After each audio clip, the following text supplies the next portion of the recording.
Donkey Kong Country Tropical Freeze is highly regarded as one of the best platformers of the modern era, and now that it's made its way to Switch today, it's opening itself to a whole new audience. But is it a buy or a pass? Well, we've developed 10 questions to help you decide if this awesome game is right for you. What's going on, everybody? It's Zach from SwitchForce. Gabe is here, and let's dip our toes straight into these funky waters with our questions. Yeah, and I knew that Zach had been playing this game because he showed up to my house with a surfboard and a bandana. I said, Zach, what's going on here? You must have been playing a ton of Donkey Kong, and sure enough, that is what has been happening. And without further ado, we're going to go ahead and get right into the questions here. And Zach, the first thing I want to know is if this is worth a double dip if you already played the game on the Nintendo Wii U. If you already experienced this once, and the fact that there's not a whole lot of new content aside from a very, very funky edition, is this worth buying once again at a higher price than you originally got it? Yeah, and I think a lot of the audience here is going to be experiencing it for the first time, so, I mean, from that standpoint, absolutely. From the double dip, I'm going to be honest with you. I think the game is fun enough to warrant a replay, but in an era where money, is valuable, I mean, what era is it not, I guess? I don't know that it's really worth another $60. If you have your Wii U easily accessible, if you've already played the game, if you can play it again without much hassle, if you're in any way money conscious, I don't think there is really much new here. We'll talk about funky mode a little later, but as fun as the game is, from like a critical standpoint, it totally is worth the replay. It totally is worth owning on Switch, but I'm going to sort of be a little contrarian here, I guess, and say that I don't think it's worth a double dip just because it's a lot of coin for one game twice. Yeah, and that's totally fair. I can 100% see how that's the case. But yeah. We'll move on to the second question here, and this is an interesting. Where does it fall in line with the other first-party games on Switch, Zach? We have a ton of really great stuff out there, some re-releases already, including Bayonetta 1 and 2. So as far as the first-party games on Nintendo Switch, where does this fall? Yeah, this is sort of where I was really impressed, and it speaks to the quality. So if you are a first-time player, if you sold your Wii U copy, if you no longer have access to that console, this game is absolutely of the quality and caliber, of the charm, and it has that polish and just pristine execution that you come to expect from Nintendo games. If I was told that this was a new Donkey Kong made for Switch, I would believe it. Graphically, it looks the part. There's enough detail in the environments. There is enough variety in the levels and enough fun in those levels that if you said, hey, this was Nintendo's Switch entry for the Donkey Kong franchise, I would believe you. And to me, that was impressive, that it looks and plays at a Nintendo top-tier level, and of course that was the case back on the Wii U, but it fits right in with the Switch lineup. I think it can sit alongside Mario Odyssey and Kirby and some of the more, like you said, the re-releases like Bayonetta. It fits just fine, and if you haven't played it, like there's no way you would feel that this is a antiquated entry in any way. Okay, so just for fun, and we'll do this very quickly. All right, just tell me which game is better and more deserving of being owned on Switch. I'm just going to say two names. One, Mario Odyssey, Donkey Kong. Mario Odyssey. Zelda Breath of the Wild, Donkey Kong. Breath of the Wild. Kirby, Donkey Kong. Donkey Kong. Okay. And Bayonetta 1+2, Donkey Kong. That one's so tough. Tie. Nope, give me one. It's got to be a tie. No, Zach, you got to give me one.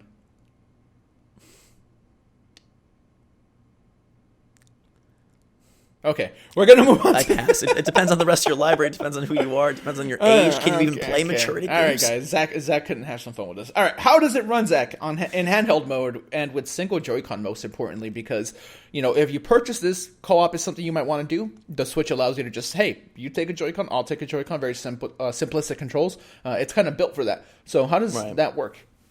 I will say that I have played through DKC Tropical Freeze co-op, and I have played through it solo.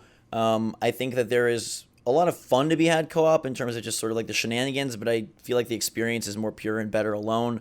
Handheld, it looks and runs great. Single Joy-Con is a little cramped for me. I don't even have the biggest of hands, but where you need to be hitting the buttons with the rolls, with the ground pounds, with the pulling, with the grabbing onto vines, it doesn't feel that great. You're using the R button normally to hold on vines on the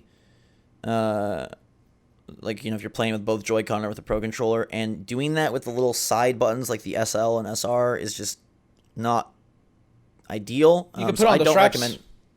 Yeah, you can. I don't know. It still feels cramped to me. I will say that there is one odd thing in handheld that I do not like. The HD rumble is like turned to a maximum where it's giving that like weird reverberation that it almost like messes with my ears. I don't know. There is something about that sound that like I just do not like, and I wish they would have toned that down. I don't think it's necessary at all, and it makes my Switch feel like it's breaking or it's just some mechanical piece of thrown together.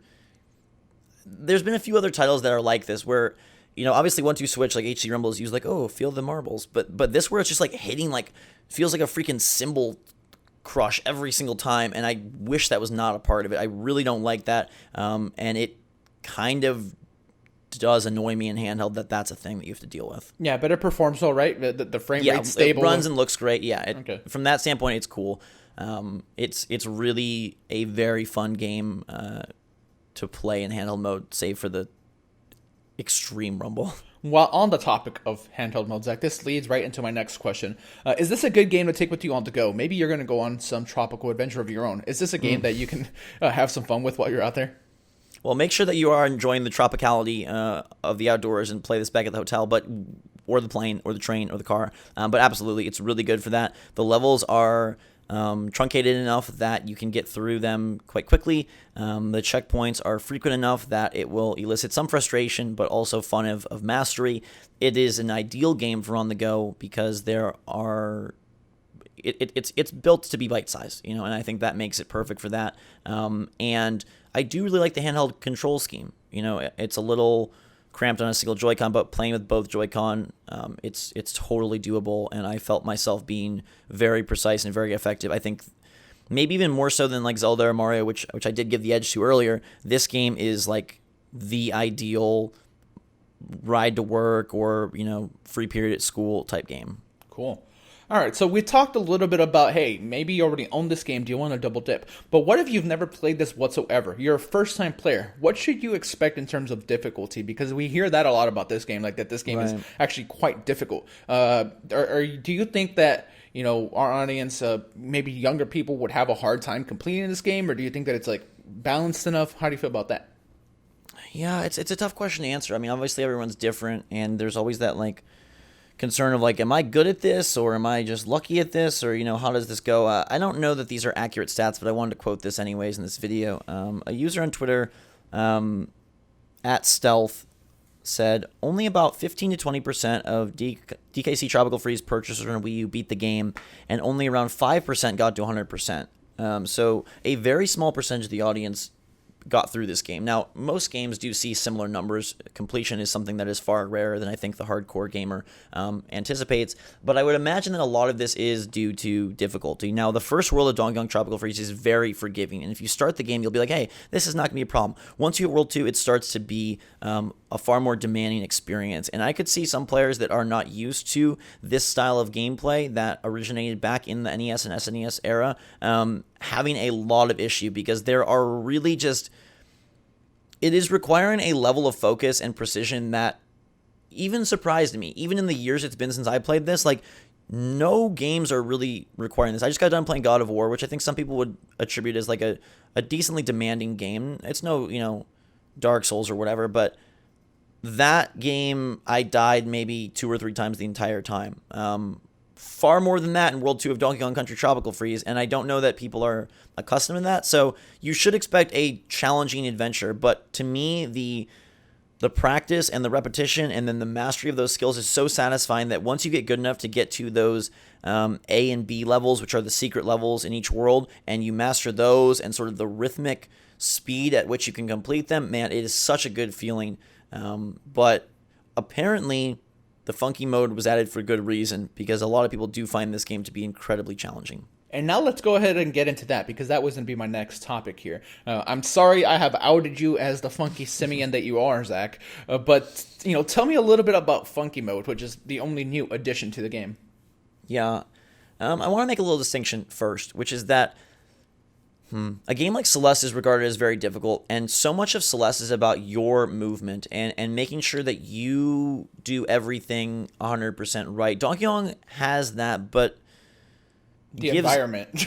yeah, it shifts some to the environment, right? There is more movement, there is more going on, there are more enemies, there are more obstacles, there are sometimes meteors falling from the sky and platformers that break apart, and it's a different modality than Celeste. I don't know that, like, to me, Celeste is a more challenging game, but I could easily see how some people would say that this is more challenging. Regardless, Funky Mode is this inclusion that gives you Funky Kong, and he has 5 hearts instead of Donkey Kong's 2.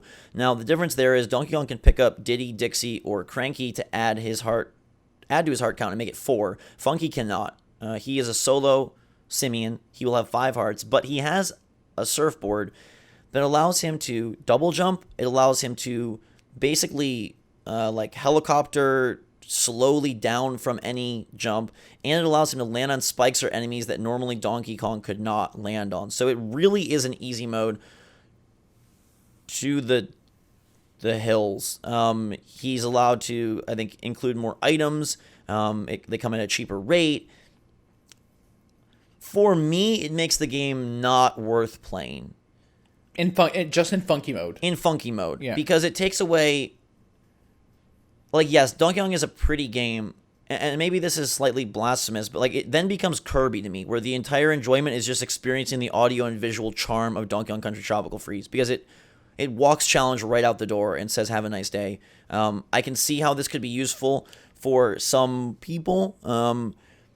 I would strongly suggest that you turn this on, boot up Funky Mode, see how easy that is, and then go into the other mode and challenge yourself to push through, even if it takes you a longer time.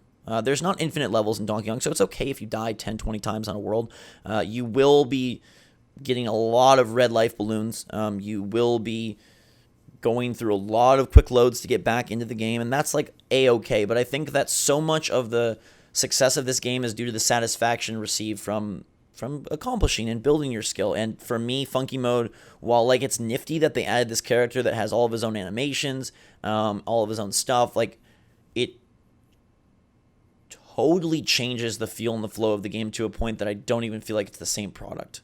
Yeah, that completely makes sense. When I play the game myself, Funky Mode is not what I'm going to be doing.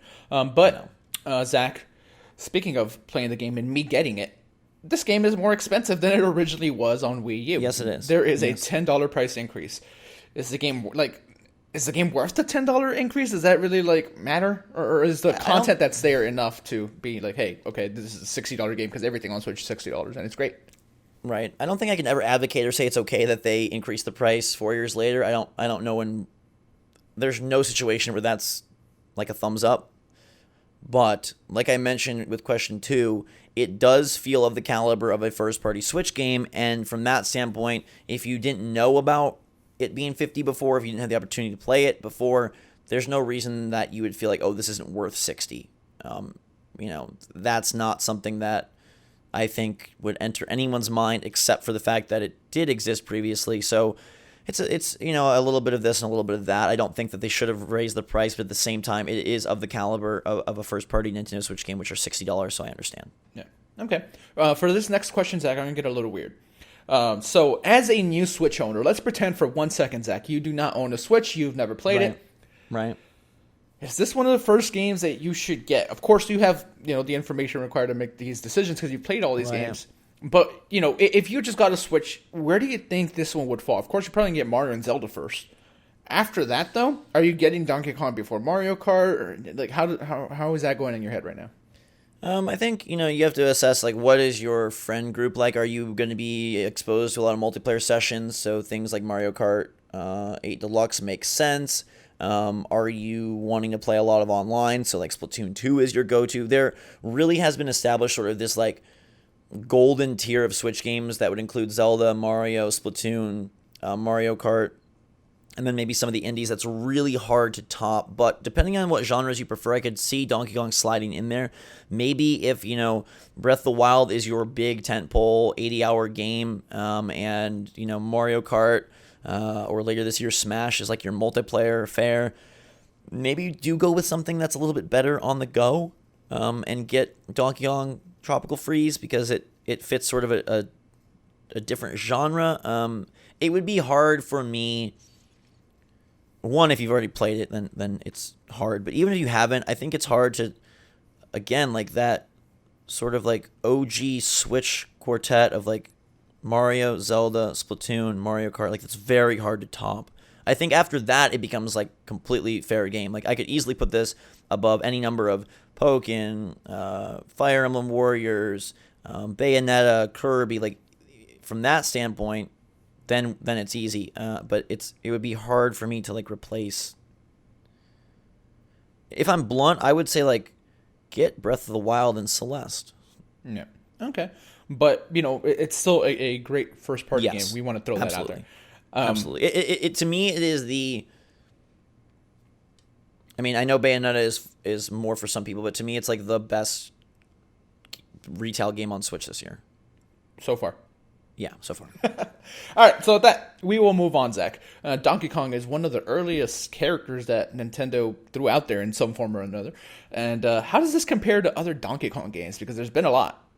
Yeah, we made a whole video kind of ranking them. I think it's definitely near the top. I was kind of really enamored once again with how much detail is in these environments, and I don't know if it's because I was playing with it so close to my face in handheld mode, but I really had an opportunity to sort of take in the sights and the sounds, and they have done so much here. And that was one of the things that was impressive about Donkey Kong Country back on the SNES, was how much it was doing given that system and its capabilities. And not saying this is like pushing the Switch, but there really is a lot of finely tuned, handcrafted level design here, and everything just has.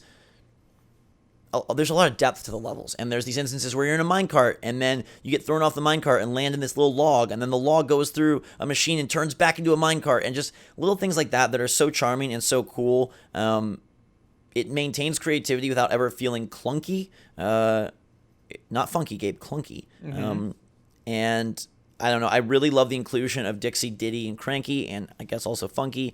I'm still not a fan of the enemies, but from a level standpoint and even from a boss standpoint, I think this is up there as one of the top, 2 or 3 DK games of all time. Awesome. So, last question, Zach. Now that you've spent some time with the game, you've been funky long enough. Mm-hmm. What are some of your favorite and least favorite things about the game? Yeah, let's start with the positive. Actually, let's get the negatives out of the way. My least favorite thing is honestly that HD Rumble. It's not HD Rumble. It's like HD. It's 4K Rumble. It's like when the music is just too loud. Like that's how it feels in my hand. No such thing. There is some strange sound effect that just like grates on me. I honestly don't understand how they thought this was good, and I don't know that it needs to be in there at all. Headphones I know fix it's it. something. Headphones fix it, right? You can't hear it. It's just such like a. I know it's not guttural because it's not human, but it feels guttural from the Switch. It's like this. Like, I feel like if the Switch was built by Bernard and Ford from Westworld, like, this is the sound it would make. Okay. God, it grates on me. That's my least favorite thing. All right. I think Funky mode is too easy. I wish they would have established, hey, maybe Funky has a different move set, or maybe he has the slow fall, but, like, extra hard, slow fall, infinite roll, infinite underwater air, cheaper items, more items. Like, it just became like it's probably for a way, way, way, way younger audience. So yeah. Okay, favorite things though. I really love the level design here, and I love the variety. It explores a litany of different environments. I think the minecart stages are back to being super freaking cool, and those are my favorites in the original game. So I love that those are really good. I think it performs and plays a really great handheld, and like I said, it's perfect for those like in between gaming sessions. And I just really love the look. I think it looks and feels like a modern game. It has the charm and even from the animation, like I will say, like Funky Kong's little like foot twirl animation he does as he's spinning the surfboard to slowly land, like that is top notch. And the faces that like Donkey and Dixie make when they see the giant owl boss smash a banana, like. There's just a whole lot of charm and a whole lot of that like Nintendo deliciousness all around the game in every way. It feels top tier, and I think that is my favorite part. Awesome. So yeah, that's Donkey Kong Country Tropical Freeze, a fantastic game. If you haven't played it, I think it is definitely a pickup. As I mentioned, it's probably the strongest Switch game released thus far in 2018, even though it is a port. Double dipping is going to be, your mileage may vary. I think it's a lot to ask to put $110 on this game if you have access to it already. But nonetheless, it is a top tier Switch title that feels like it belongs on the console and feels like it could have been released this year by Nintendo as a brand new entry. Funky mode will be for some. It definitely is not for me. That HD rumble is annoying, but it does not sully the experience that makes Donkey Kong Country Tropical Freeze one of the best Donkey Kong games and one of the best platforms available on the Switch or probably any Nintendo platform ever. So that is DKC Tropical Freeze. Gabe, thank you for asking the questions that count. Let us know your take on Donkey Kong Country Tropical Freeze. If you'll be picking it up, if you've never played it, are you excited for this? Would you pick it up before something like Bayonetta 1+2 or Kirby? And if you have any other questions, definitely hit us up with those in the comments below. Subscribe to stay up to date on all the latest and greatest from the Switch and new releases, port releases, third-party releases. We will bring you coverage. E3 is soon, so you're going to want to be here for all of that. Follow us on Twitter and Discord for up-to-the-minute updates when it comes to new announcements, live streams, and more. And for myself and Gabe, thanks so much for watching the Fantastic Day. We love you. SwitchForce out.